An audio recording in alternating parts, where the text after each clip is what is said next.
Prove that the following function do not have maxima or minima. So we have to take up the expression. We have to go with the same funda, and by the way, x is defined for values which are greater than 0 and less than infinity. X is only defined for that. That is one fact that we need to add as well. Okay, so it is defined for your positive values now, and x belongs to real number. Now we have to prove that this is, let me do that. To prove g of x has no maximum or minimum.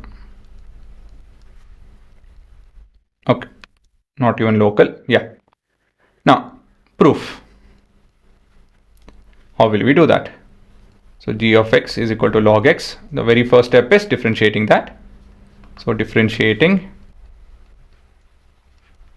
g of x with respect to x. So we have g prime of x is equal to 1 by x. Now next is zeros of g prime of x.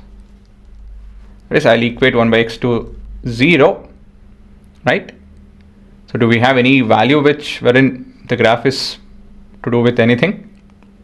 No, we can't. No, we can't get 0 from 1 by x. So what to do now?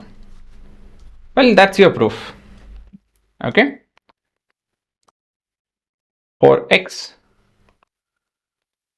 belonging to a real number, and, or let me do it this way, 0 to infinity, right? 1 by x is always greater than or equal to 0.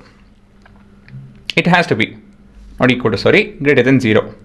Since we have the slope to be, right, as the slope of log x is always positive,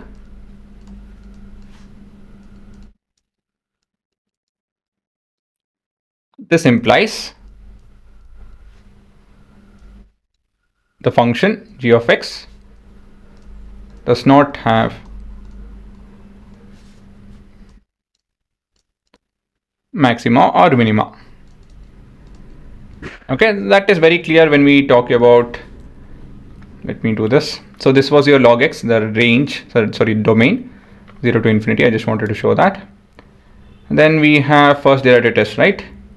So all of this, so on and so forth. So we have to equate it to 0 to find it. When we look at the steps, we will be able to see that.